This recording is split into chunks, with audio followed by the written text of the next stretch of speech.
amènera le pasteur à perdre sa vie. Amen. Comme Moïse. On doit être rigoureux. On doit être dur. C'est pour le bien de l'âme.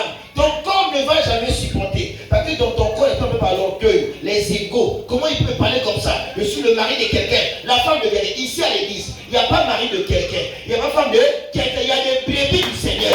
Et quand le Seigneur parle, quand ton ego n'a rien à voir. Tu dois te plier. Parce que tant que Christ n'est pas formé en toi, tu n'iras jamais au paradis. Le paradis restera pour toi une histoire qu'on t'a racontée, mais que tu ne vas jamais vivre. Alléluia. Amen. Amen.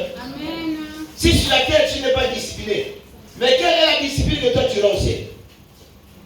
Amen. Amen. Si sur la terre tu ne reconnais pas que je dois être enseigné par quelqu'un, mais quel est ce Dieu que tu vas donner au ciel? Quand on dira, voici l'agneau qui est là, tous les gens se procèdent, toi tu es debout.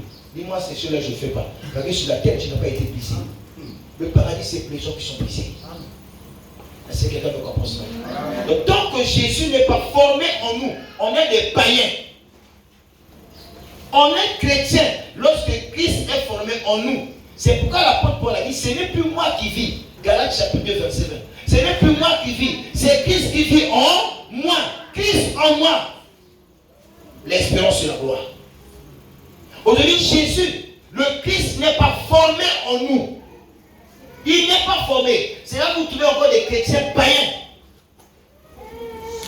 Les chrétiens qui ne sont pas conduits par l'Esprit de Dieu, qui ne prient pas Dieu par conviction, mais qui prient Dieu par émotion.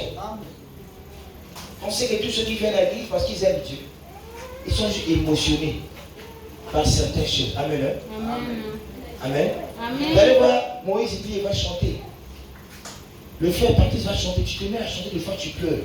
Mais tu ne chantes pas, pourtant tu as pleuré. Valérie, papa va chanter sur l'amour. La femme pleure, elle est dans le foyer, elle est toujours insolente. Mais qu'est-ce qui t'a fait pleurer? Les gens sont émotifs, mais ils ne changent pas. Alléluia. Amen. Donc, tant que Christ n'est pas formé en nous, on est des païens.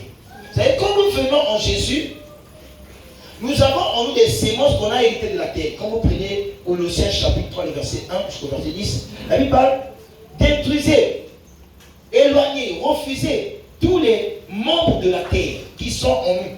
Hier, nous avions vécu comme ça. Nous devons refuser le vieil homme pour revêtir l'homme nouveau.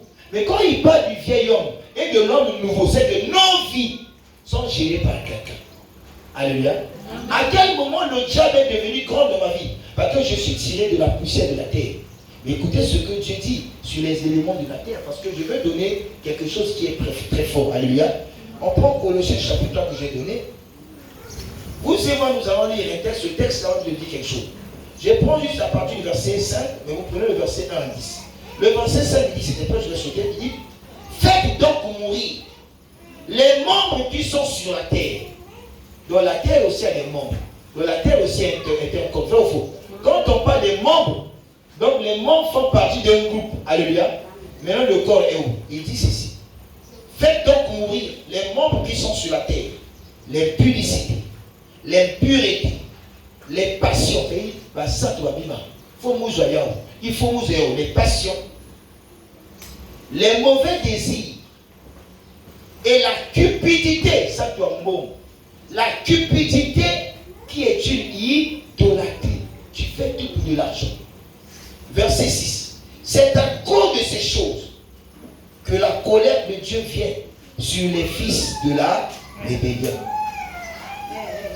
Parmi lesquels vous marchiez autrefois lorsque vous étiez dans ces choses. Alléluia. Donc quand nous étions encore païens, c'est dans ces choses-là qu'on marchait. Donc ces choses-là étaient des membres de l'homme, du vieil homme, c'est-à-dire le diable qui habitait en nous. Alléluia. Et il dit encore, mais maintenant, renoncez. Il nous interpelle à renoncer. Parce qu'il y a encore des gens qui ont ces membres-là dans leur corps. Donc l'homme-là est un corps. Ils viennent à l'église. Quand Jésus est formé, le vieil homme disparaît. Et il dit, mais maintenant, renoncez à toutes ces choses, à la colère, à la nimosité, à la méchanceté, à la calomnie, aux paroles déshonnêtes qui pourraient sortir de votre bouche. Ne mentez pas les uns aux autres. Vous êtes donc dépouillés, c'est-à-dire sortis. vous êtes donc dépouillés du vieil homme et de ses œuvres. Alléluia. Quand on dit les œuvres, c'est qu'il y a une volonté. Il y a quelque chose qui se fait. Alléluia. C'est le vieil homme. Quelles étaient les œuvres du vieil homme? On a dit ça au début. Les envies, les calomnies, autres. Et on continue, dit.